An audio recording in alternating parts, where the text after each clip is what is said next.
Did you know that famous theoretical physicist Stephen Hawking was born on the 300th anniversary of Galileo's death? Both had interest in astronomy. And Stephen Hawking died on the 14th of March 2018, which is actually the birthday of theoretical physicist Albert Einstein, who was born on the 14th of March 1879. It's a pretty interesting pattern. Maybe there's more than meets the eye. Maybe it's divine intervention. Now, this other bizarre coincidence involves a meteorite crashing through a home in France. Now, the odds of your house getting hit by a meteorite is about 1 in almost 4 billion.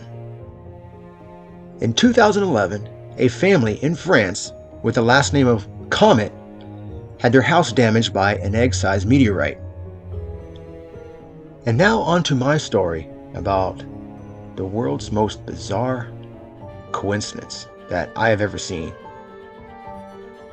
In 2007, I moved to Rapid City, South Dakota.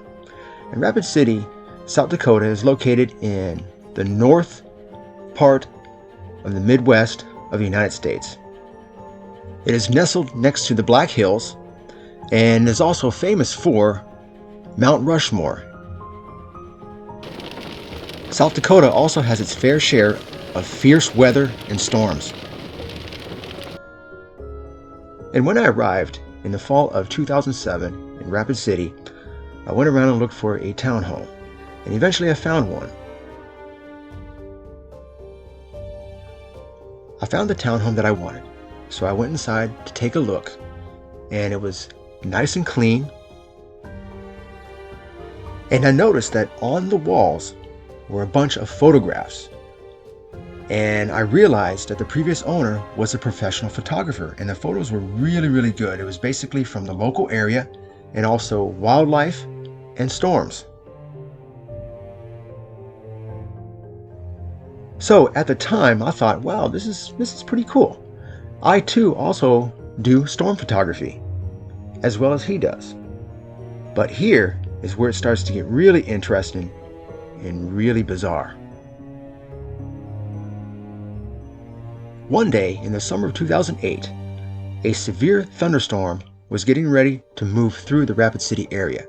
So before the storm hit, I decided to take my camera equipment right down the road into the bank parking lot and decided to take some lightning photographs. At the time I was taking photographs, there were no other photographers that were in the area around me at the time. However, there is one photo that did capture my imagination, and it wasn't the best photo that I've taken either. In fact, it was one of the ones that I was going to throw away, actually. Years went by, and I totally forgot about the photo, went to the back of my mind. And then one day, in 2013 or 2014, I can't remember which year, I typed in Rapid City lightning photos, and one photo caught my attention immediately, right here. So naturally, I clicked on the link, and I looked at this photo, and I was like, this lightning bolt looks very, very familiar to me. But I didn't take it. I'm like, okay, so I need to do some research here. I got to go look at my old photos from my old memory chips. I eventually found the original author of the photo. The person who took the photo of that lightning bolt that I saw in the search engine was taken by Kevin Aker. He specializes in South Dakota wildlife, landscape, and lightning photography.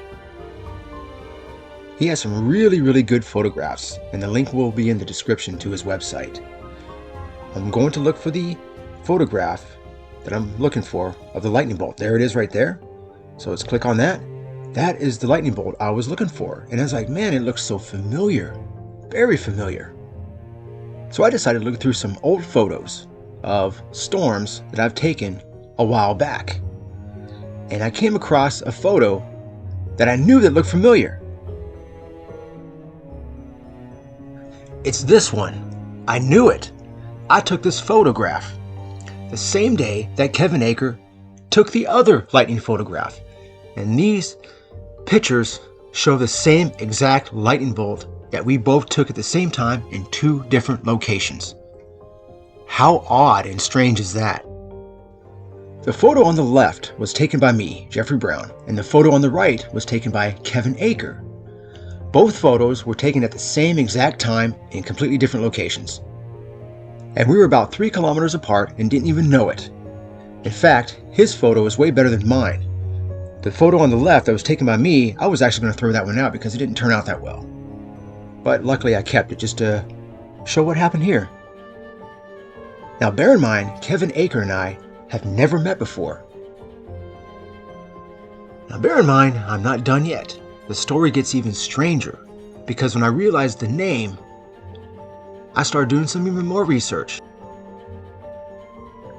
After looking at some old real estate documents, I came to the conclusion that Kevin Aker was the previous owner of the townhome I lived in, and I was the one that bought the townhome off of him. What are the odds of this happening? Wow. Can you imagine? Both of us lived in the same townhome. I bought the townhome off of Kevin Aker. Both of us shot the same lightning bolt at the same time in completely different locations and never even knew about it at the time.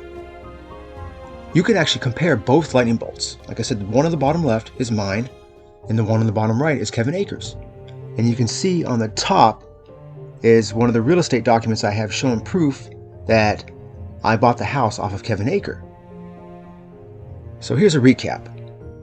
Basically, both of us are photographers. We both take pictures of lightning. We both, at one point or another, lived in the same house. And I bought the house off of him. And lastly, we both took a photo of the same exact lightning bolt at the same time.